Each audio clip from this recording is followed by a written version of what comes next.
नमस्कार। चौथा पाया में आपका स्वागत है। मैं हूं आपके साथ सुरेश व्यास। देश के प्रख्यात व्यंग्यकार हुए हैं हरिशंकर परसाई, और आज हम शुरुआत करते हैं उन्हीं के व्यंग्य की एक पंक्ति के साथ, जिसमें उन्होंने एक बार कहा था कि राजनीति में शर्म सिर्फ मूर्खों को आती है।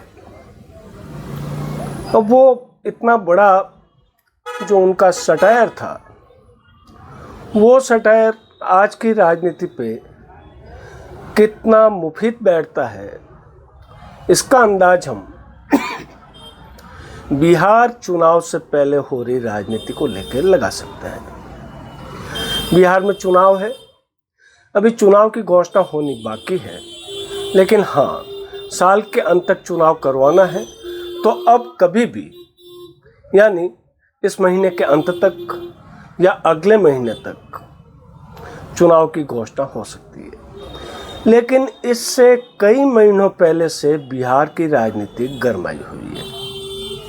लेकिन आज हम बात करेंगे बिहार की इस गरमाई हुई राजनीति के साथ में राजनीति के गिरते हुए स्तर की।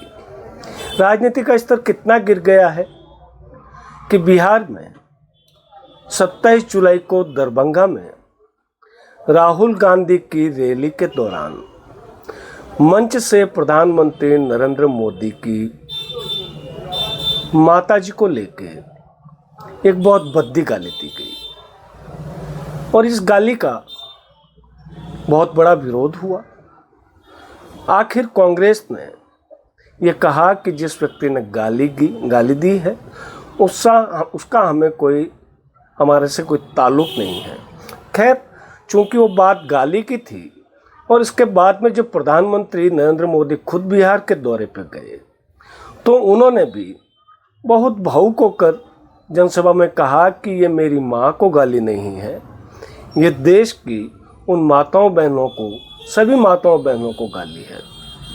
अब सवाल इस बात पे नहीं था, चूंकि बिहार में एसआईआर के मुद्दे पे कांग्रेस आक्रामक हो रही है और उसके सहयोगी दल भी आक्रामक हो रहे हैं, और राहुल गांधी ने पूरा बिहार नापा है इस मुद्दे को लेकर। और एक नारा बड़ा, जिसको भी हम नैतिक रूप से और राजनीतिक मर्यादा और आचरण के रूप से सही नहीं कहते, जो संसद में भी गूंजा, वोट चोर गद्दी छोड़।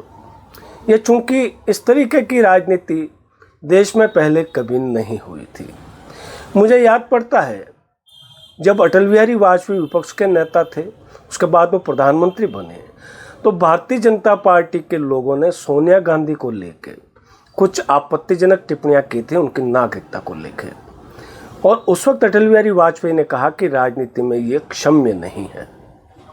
तो वो एक राजनीति थी, और आज राजनीति ये हो रही है कि प्रधानमंत्री नरेंद्र मोदी की मां को लेके बिहार के अंदर बंद बुलाया गया कि उनकी मां को गाली दी गई, यानी अब मां के मुद्दे पे राजनीति हो रही है।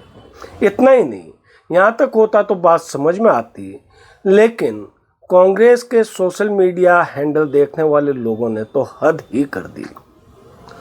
10 सितंबर को एक लगभग 38 सेकंड का AI generated video social media sites पर डाला गया, और जिसमें बताया गया कि नरेंद्र मोदी को उनकी मां सपने में आके उलाहना देती है। और लेकिन सवाल यह है कि कांग्रेस भले ही इस बात से पल्ला झाड़ ले कि माँ बाप अपने बच्चों को उलाहना दे सकते हैं, उनको नसीहत दे सकते हैं, और उस वीडियो में नसीहत ही थी।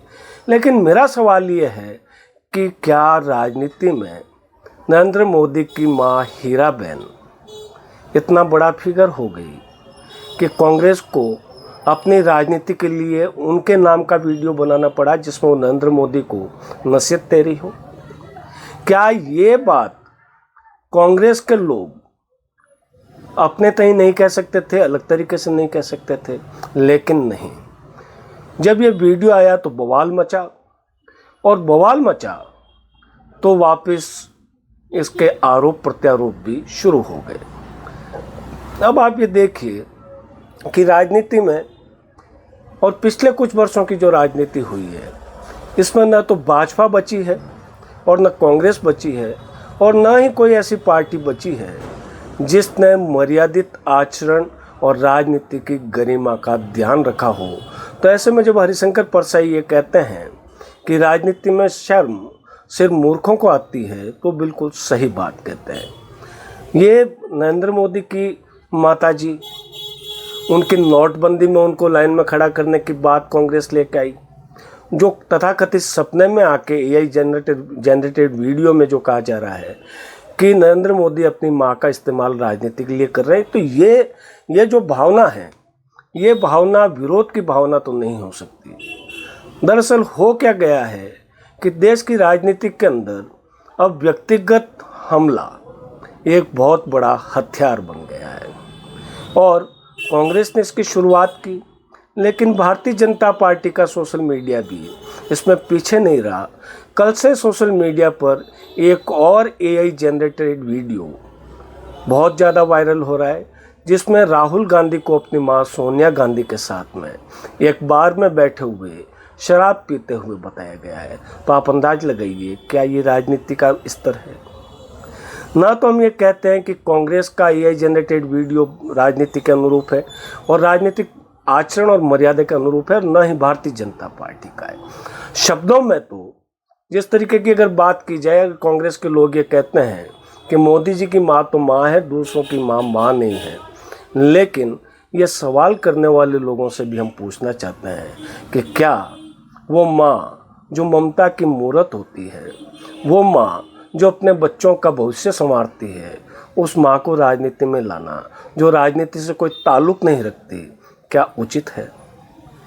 ये अलग बात है कि जब हम बात तुलना करने की करें तो भारतीय जनता पार्टी की ओर से भी खुद प्रधानमंत्री नरेंद्र मोदी ने भी सोनिया गांधी का नाम नहीं लिया, लेकिन कभी उनको 50 करोड़ की गर्लफ्रेंड कहा गया, कभी उनको जर्सी गाय कहा गया और कभी उनको कांग्रेस की विधवा कहा गया। लेकिन ये राजनीति का स्तर नहीं है कि कांग्रेस जैसी देश की ग्रांड ओल्ड पार्टी इस तरीके के हथकंडे अपनाए कि वो भी जवाब में उतना नीचे उतर जाए, या भारतीय जनता पार्टी कांग्रेस के जवाब में इतना नीचे उतर जाए। हमारा लोकतंत्र दुनिया का सबसे बड़ा लोकतंत्र है और इस लोकतंत्र की खूबसूरती यही है कि विपक्ष पक्ष का सम्मान करता है और पक्ष विपक्ष की बात को बहुत ध्यान से सुनता है।